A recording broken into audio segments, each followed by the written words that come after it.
चुनाव आयोग ने पश्चिम बंगाल की तमलुक सीट से बीजेपी उम्मीदवार अभिजीत गंगोपाध्याय की टिप्पणी पर लिया एक्शन। 24 घंटे के लिए प्रचार पर लगाई रोक। ममता बनर्जी पर की थी आपत्तिजनक टिप्पणी।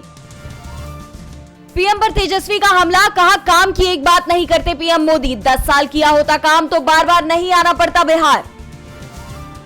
संबित पात्रा के बयान पर कांग्रेस नेता पवन खेड़ा ने साधा निशाना, कहा कांग्रेस में होते पात्रा तो कब के निकाले जा चुके होते। पीएम मोदी हिम्मत दिखाएं और संबित पात्रा को दिखाएं पार्टी से बाहर का रास्ता। छपरा में चुनाव के बाद हुई हिंसा पर रोहिणी आचार्य का बयान, कहा डरी हुई है बीजेपी, हताशा में आकर गुंडागर्दी कर रहे हैं इसके लोग।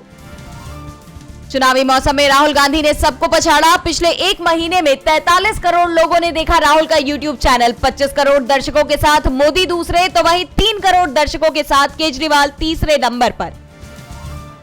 यूपी के लालगंज में बीजेपी पर गरजे अखिलेश, बोले इन्होंने किसानों का नहीं लेकिन उद्योगपतियों का कर्ज किया माफ। हमारी सरकार आई तो करेगी किसानों का कर्ज माफ। लालगंज में बोले सपा प्रमुख अखिलेश यादव, कहा 7वें चरण में 7वें आसमान पर होगा जनता का गुस्सा। बोले यूपी की जनता ने बीजेपी को हराने का बना लिया है मन। बीजेपी ने पूर्व केंद्रीय मंत्री जयंत सिन्हा को भेजा कारण बताओ नोटिस, कहा आप चुनाव प्रचार में नहीं ले रहे कोई दिलचस्पी, आपके आचरण से पार्टी की छवि हुई खराब। विदेशी फंडिंग से जुड़े मामले पर आप नेता सौरभ भारद्वाज का बयान, बोले चुनाव से पहले चलाया जाता है इस तरह का मजाक, चुनाव खत्म होते ही मजाक भी हो जाता है खत्म, आरोपों को बताया फर्जी।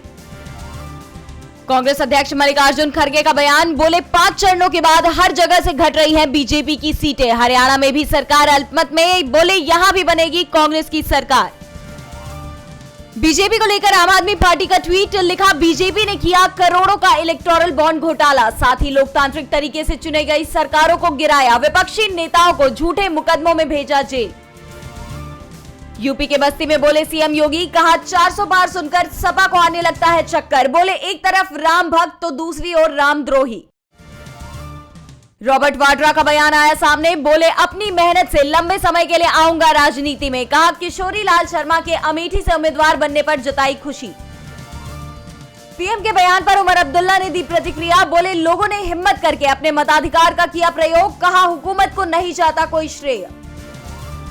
बिहार के महाराजगंज में बोले पीएम मोदी, इंडिया गठबंधन के लिए मायने नहीं रखता बिहारियों का सम्मान, कहा यहां से उद्योग व्यापार का करवाया पलायन।